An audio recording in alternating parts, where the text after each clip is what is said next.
Use circumference in a sentence. Uy, kung pupunta ka sa bahay namin, sabihan mo agad ako. Bakit naman? Kasi circumference mo.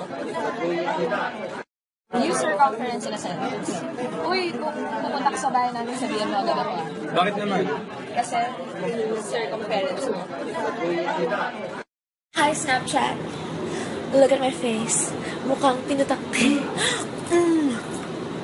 Hi, Snapchat. Look at my face. Mukhang pinutakpi.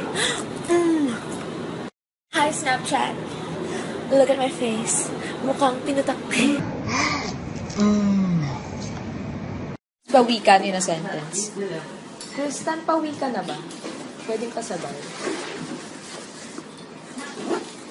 Pawikan in a sentence.